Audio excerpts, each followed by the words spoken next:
Hello guys, कैसे हैं आप सब लोग। आई थिंक आप सब लोग बहुत अच्छे होंगे, बहुत अच्छे से अपनी लाइफ को एंजॉय कर रहे होंगे। तो आज हम फिर से एक नए टॉपिक पे बात करते हैं। आज का हमारा टॉपिक रहेगा कि हम थोड़ा सा जो अभिमन्यु हैं उनके बारे में थोड़ा सा जानेंगे। और आपको बहुत सारे लोगों को पता होगा कि अभिमन्यु कौन है, बहुत सारे लोगों को नहीं पता होगा, क्योंकि आजकल हम लोग रामायण और महाभारत या श्री कृष्णा वाले जो पहले के जो सीरियल्स थे उनको बहुत कम देखते हैं, तो हमें इन चीज़ों के बारे में इतना पता नहीं होता है। तो जिनको पता नहीं है उनको मैं आज बताने वाली हूँ, जिनको पता है उनकी थोड़ी सी जो नॉलेज है वो फिर से ताज़ा हो जाएगी।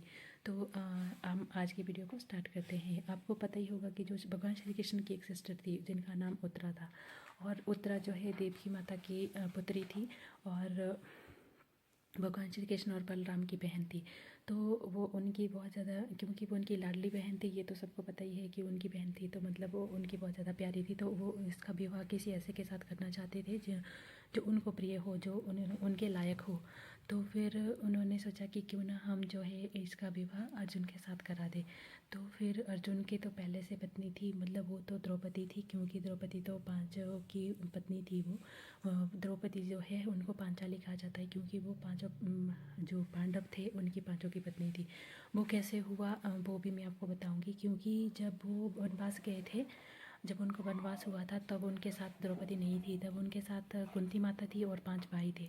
तो जब वो वहाँ पे जा रहे थे तो वहाँ पे क्या था कि वो लोग जो है मतलब क्योंकि अज्ञातवास का था जो उनका, क्योंकि उस टाइम उनको जो है मतलब अलग वेश में रहना होता था, तो इसलिए वो जो है ब्राह्मणों का वेश में रहते थे। और उन्होंने किसी को बताया नहीं था कि वो जो पांडव है। अगर वो किसी को बता देते कि वो पांडव है तो फिर सब लोग उनको पहचान जाते और फिर उनका अज्ञातवास जो है वो टूट जाता।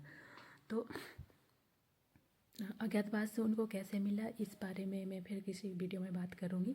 अभी मैं यहाँ से स्टार्ट करूँगी, क्योंकि जब वो अज्ञातवास में गए थे तब उनको ये था कि मतलब उनको किसी को भी पहचान में नहीं आना था, उनका जो अपना जो परिचय था वो उनको छुपाना था। इसीलिए वो लोग जो ब्राह्मण के वेश में रहते थे, और किसी के यहाँ पे, कभी राजा के यहाँ पे वो कोई रसोइया का काम कर रहा है, कोई किसी चीज़ का काम कर रहा है। तो फिर पहले वो भिक्षा मांगते थे और वहाँ से भिक्षा मांग के वो सारी चीज़ें लेते थे। तब वो वहाँ पे क्या हुआ कि वो एक दिन भिक्षा मांगने गए थे, और वहाँ पे जो है उसके बाद वो जो है द्रुपद नगर पहुँच गए थे। ठीक है, द्रुपद नगर पहुँच गए थे, और वहाँ पे क्या था कि वहाँ पे हवन चल रहा था, यज्ञ चल रहा था, और वहाँ पे बहुत सारे राजा भी उपस्थित थे। वहाँ पे ये शर्त रखी थी कि द्रौपदी जो है, क्योंकि वो यज्ञ से उत्पन्न हुई थी, राजा जो द्रुपद थे उनकी जो उन्होंने यज्ञ किया था और उसी से उन्होंने एक बेटा मांगा था, एक बेटी मांगी थी। तो उस यज्ञ में से उनको एक बेटी और एक बेटा मिला था। जो बेटा था वो धृष्टद्युम्न था, और जो उनकी बेटी थी वो द्रौपदी थी। तो वो दोनों ही, क्योंकि वो उसमें से यज्ञ से निकले थे, इसीलिए उनका जो विवाह था वो भी अलग ढंग से उन्होंने करवाना था। इसीलिए उन्होंने क्या किया कि मतलब उन्होंने ऐसा स्वयंवर रखा था कि जो भी क्षत्रिय जो इसके लायक होगा, द्रौपदी के लायक, वही तो इनसे विवाह करेगा। ऐसे तो कोई भी उठ के विवाह नहीं कर सकता है, क्योंकि वो याज्ञ से नहीं थी, यज्ञ से उत्पन्न हुई थी। तो उनके साथ ऐसे भी किसी का विवाह नहीं हो सकता था। इसीलिए उन्होंने जो एक शर्त रखी थी कि जो भी मतलब नीचे जो है बड़ा सा एक पानी का टब रखा हुआ था, और उसमें जो है जो इंसान किसी को भी, मतलब कोई भी राजा होता जो भी धनुर्धारी होता, उसको नीचे उसमें देखना था, और ऊपर जो है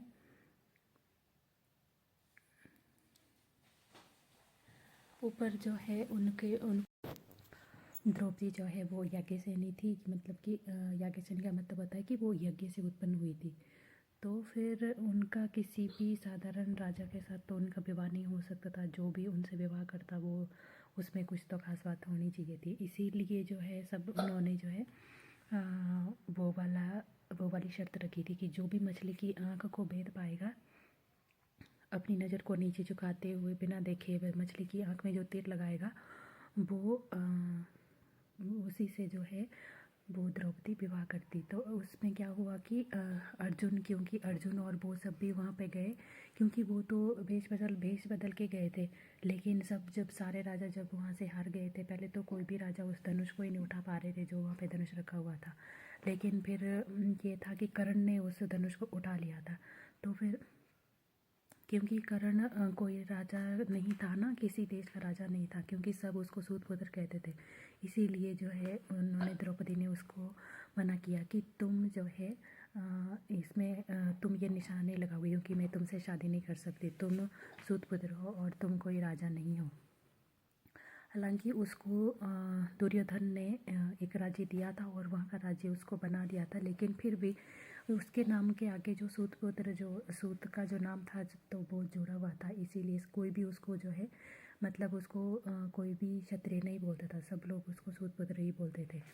तो फिर क्या हुआ कि उनको मना कर दिया और फिर बाकी कोई भी राजा उसको जो है धनुष को, ना तो धनुष को उठा पा रहे थे और ना ही वहाँ पे कोई तीर लगा पा रहा था। तो फिर श्री कृष्ण को पता था, श्री कृष्ण और बलराम भी वहाँ पे थे, तो उन्होंने अर्जुन को इशारा किया, क्योंकि वो तो जानते थे कि ये अर्जुन है, लेकिन उन्होंने अर्जुन को इशारा किया कि तुम आओ। तो फिर सब जो है हंसने लगे कि अब बच्चा भी इसमें भाग लेगा, क्योंकि वो छोटे थे उस टाइम और सबको, क्योंकि वो दोनों जो है ब्राह्मण का वेश बदल के आए थे। तो फिर श्री कृष्ण ने तो उनको पहचान लिया था कि अर्जुन और है।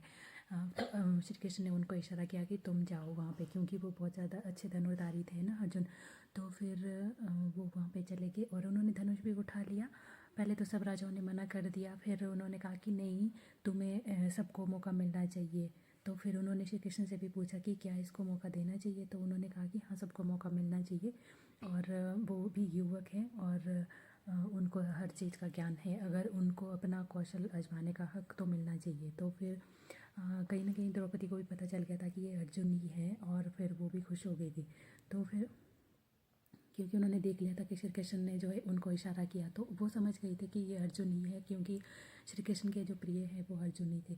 तो फिर उन्होंने अर्जुन को जैसे इशारा किया तो अर्जुन चले गए। अर्जुन ने धनुष भी उठा लिया और उस पर जो है तुणीर भी लगा दिया और फिर प्राण भी चढ़ा दिया। और फिर उन्होंने मतलब नीचे वो ना ऊपर जो है मछली घूम रही थी और नीचे पानी था, पानी में उस मछली को देखना था और फिर उसकी आँख में निशाना लगाना था। मछली कितनी होती है, छोटी सी मछली थी और वो भी घूमती हुई। तो फिर जैसे ही उन्होंने उसको तेल लगाया तो उसकी आँख में लग गया और वैसे ही फिर वहाँ पे उनका स्वयंवर हो गया और फिर द्रौपदी की शादी हो गई अर्जुन के साथ।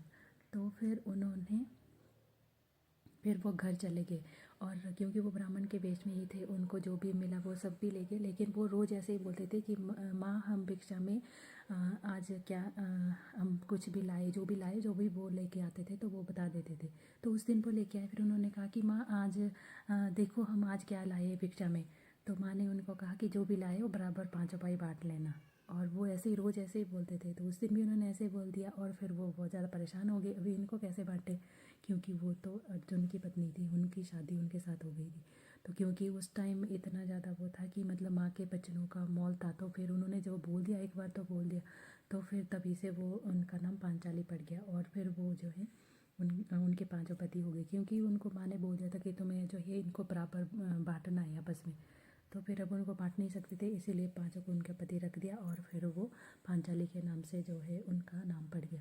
तो फिर उनकी जो वो द्रौपदी पत्नी पहले से थी, तो फिर श्री कृष्ण के वो अर्जुन तो पहले से प्रिय थे और जो उनकी बहन थी सुभद्रा, वो भी बहुत ज़्यादा प्रिय थी और उनको भी अर्जुन के बारे में उनको पहले से पता था। तो उनको भी लगता था कहीं ना कहीं, वो भी मन में ही, उनको पहले के जो ज़माने के लोग होते थे वो ऐसे होते थे कि किसी के बारे में अगर अच्छा सोच लिया, मतलब किसी को भी आप मन में सोच लो और फिर उनको अपना जीवन साथी मान लो और फिर उनसे शादी हो या ना हो, फिर उन्हीं को ही अपना जीवन साथी मानते थे। इतना अच्छा नियम होता था पहले का।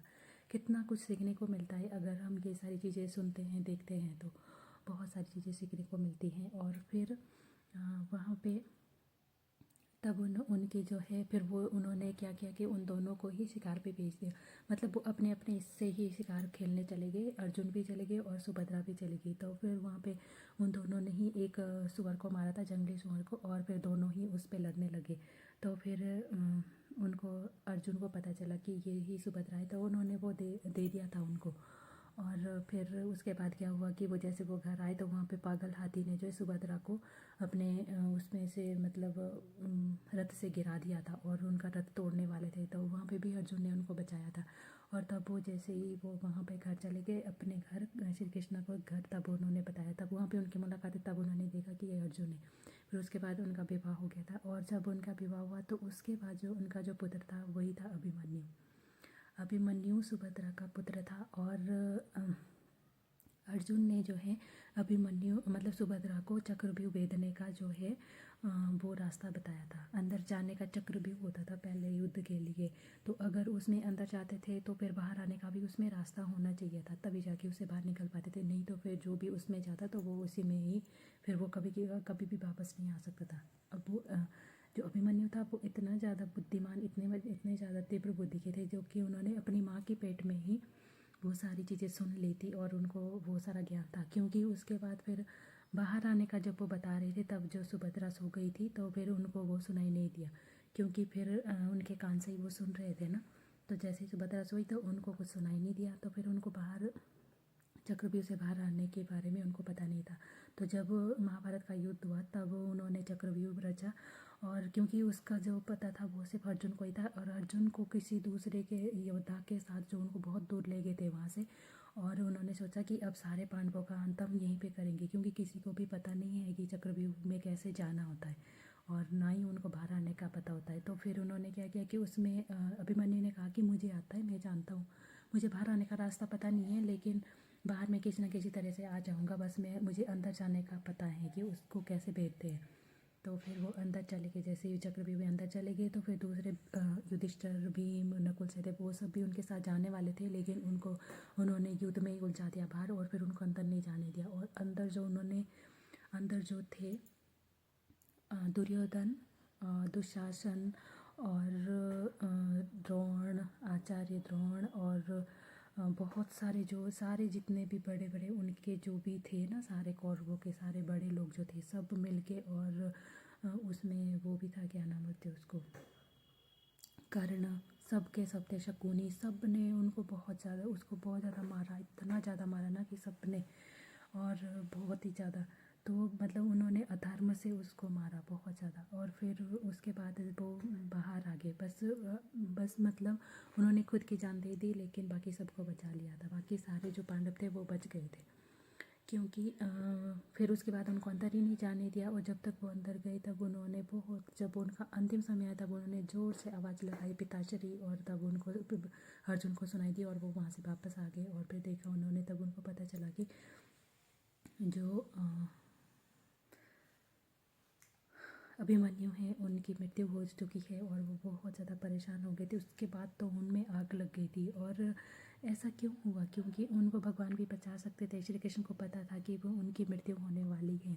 तो ऐसा इसलिए था ताकि वो लोग अधर्म करें, उनके पाप का घड़ा भरने वाला था। भगवान उनकी अंतिम समय में भी परीक्षा ले रहे थे कि क्या ये लोग जो है अपना यहाँ पे थोड़ा सा धर्म का प्रदर्शन करेंगे, लेकिन उन्होंने कोई धर्म नहीं दिखाया। वहाँ पे भी उन्होंने अधर्म किया। जब द्रौपदी की साड़ी मतलब उनका जब चीरहरण हो रहा था तब भी उन्होंने अधर्म ही किया। किसी भी बड़े ने कोई आवाज़ नहीं उठाई, और सब जो है आंखें बंद करके वो बैठ गए, और उन्होंने जो है उनका तमाशा देखा। और वहाँ पे भी वैसे ही हुआ, अभिमन्यु के साथ भी उन्होंने वैसे ही किया। तो उन लोगों के पाप का घड़ा बहुत ज़्यादा भर गया था। फिर उनका अंत होना ही था, जो जितने भी बड़े थे, नहीं तो उनको कोई मार नहीं सकता था। आचार्य द्रोण, पितामह भीष्म, ये सारे गुरु द्रोणाचार्य, बहुत सारे सब थे, जो उन्होंने उनको जो है मारना इतना इजी नहीं था, क्योंकि उन्होंने अधर्म किया, पाप कर्म किया, इसलिए इस वजह से उनको सब लोग उनको जो है वो मार पाए।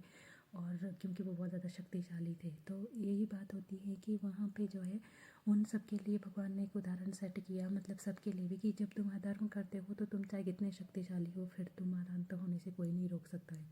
लेकिन अगर तुम टाइम से लास्ट समय में भी, जब भगवान सबको मौका देते एक बार सुधरने का, अगर आप उस लास्ट मोमेंट में भी अगर आप सुधर जाते हो तो फिर आपकी लाइफ जो बच जाती है। भगवान एक लास्ट मोमेंट में आकर भी आपको बचा लेते हैं। अगर आपने मतलब आपने 99% पाप कर दिए और 1% भी आप उसमें सुधर गए, आप वापस अपने सही रास्ते पे आ गए, तब भगवान वहाँ पे भी आपको माफ़ कर देते हैं, और वहाँ पे भी वो आपको मौका देते हैं सुधरने का। जो हमने पाप कर्म किए होते उसका हमें थोड़ा बहुत फल मिलता है, लेकिन भगवान माफ़ कर देते हैं। फिर हमें उतना ज़्यादा हमारा अंत नहीं होता है, जैसे कौरवों का हुआ था। उन्होंने जो है अधर्म की सीमा को पार कर दिया था, इसीलिए उनके साथ ऐसा हुआ। सारे के सारे कौरव मारे गए, उनका विनाश हुआ, और सारे जो बड़े थे, गुरुजन थे, उनका भी विनाश हुआ। जो उनके पितामह भीष्म थे, उन्होंने भी अपनी आंखों से इतना कुछ देखा तो उनको बाणों की शैया मिली, क्योंकि वो बड़े थे और उन्होंने अपना मुँह नहीं खोला। बड़े होकर भी उन्होंने कोई जो है सही कार्य नहीं किया, इसीलिए उनको इतना ज़्यादा कष्ट मिला। तो ये सारी चीज़ें होती है, मतलब हमें अपने कर्मों का फल सबको मिलता है, कोई शक्तिशाली हो या फिर कोई बिल्कुल ही कमज़ोर क्यों ना हो, सबको मिलता है अपने कर्मों का फल। इसलिए हमें अपने कर्मों पे बहुत ज़्यादा ध्यान देना चाहिए, और अगर हम अपने कर्मों को सही से रखते हैं तो फिर हम बहुत सारी चीज़ों से बचे रह सकते हैं, और हम फिर अपनी लाइफ को शांति से जी सकते हैं। तो फिर यही बात होती है, भगवान ने भी उसको नहीं बचाया, क्योंकि अगर भगवान उसको बचाते अभिमन्यु को, तो फिर वहाँ पे ये होता कि मतलब एक अभिमन्यु को बचाने के लिए फिर बाकी सारे बहुत सारे जो लोग थे, बहुत सारी जो माएँ थी, वो सब भी ये बोलती कि हमारे पुत्रों को भी बचाओ। बल्कि हुआ ऐसे, जब गांधारी के सारे पुत्र मारे गए तो गांधारी ने भी बाद में श्राप दिया, लेकिन पाप उसके भी मन में था, वो भी ऐसा सोचती थी कि उसी के पुत्र जो है विजयी हुए, और जबकि उसको पता था कि वो अधर्मी है। उसने भी उस टाइम कुछ नहीं बोला, जब द्रौपदी का चीरहरण हो रहा था या जब भी युद्ध चल रहा था, कुछ भी नहीं, अधर्म से वो युद्ध कर रहे थे, तब भी कुछ नहीं बोला। और वो भी इतनी ज़्यादा स्वार्थी हो गई थी, क्योंकि लेकिन वैसे वो धार्मिक थी, उसको पता था हर चीज़ के बारे में, लेकिन फिर भी उसने भी ऐसा कुछ नहीं बोला।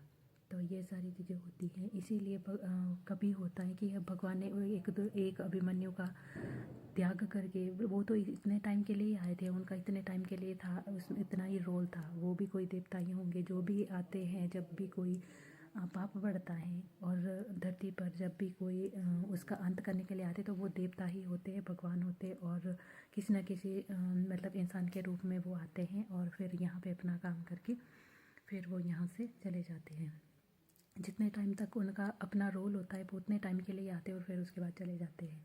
तो उसमें भी यही था, तब भगवान श्री कृष्ण ने उनको नहीं बचाया, और फिर उनके जो 5 पुत्र थे वो भी मारे गए। वो भी इसलिए मारे गए ताकि फिर कोई भी ये ना कहे कि पांडवों का तो एक भी नुकसान नहीं हुआ और सारे कौरव भी मारे गए। तो फिर उनका भी अंत होना ही था। वो भी इतने टाइम के लिए आए थे कि बस उनको ये था कि उनको शांति मिलनी थी थोड़ी सी, कि चलो उन्होंने मार दिया 5 लोगों को। उनको ये लगा था कि उन्होंने जो है 5 पांडवों को मार दिया। अश्वत्थामा को ये लगा था, अश्वत्थामा ने उनके पुत्रों को मारा था, द्रौपदी के 5 पुत्रों को। तो ये सारी चीज़ें होती हैं, और फिर आई थिंक मैंने आज की वीडियो में इतना काफ़ी बता दिया है, और फिर हम किसी दिन और बात करेंगे इन सारी चीज़ों के बारे में, क्योंकि अभी तो बहुत सारी चीज़ें होती हैं जो कि इसमें बात करने लायक है, जिन सारी चीज़ों से हमें सीखने को मिलता है। ऐसे बहुत सारे इसके पार्ट हैं। तो फिर हम फिर से किसी नए टॉपिक पे बात करते हैं, और अगर आपको मेरी वीडियो थोड़ी भी अच्छी लगे तो प्लीज़ लाइक कर देना, शेयर कर देना, और कमेंट भी कर देना, और मेरे चैनल को सब्सक्राइब भी कर देना। जिन्होंने मेरे चैनल को सब्सक्राइब किया हुआ है उनको भी से थैंक यू। आप हमेशा प्यार आगे बढ़ते रहिए। Thank you so much.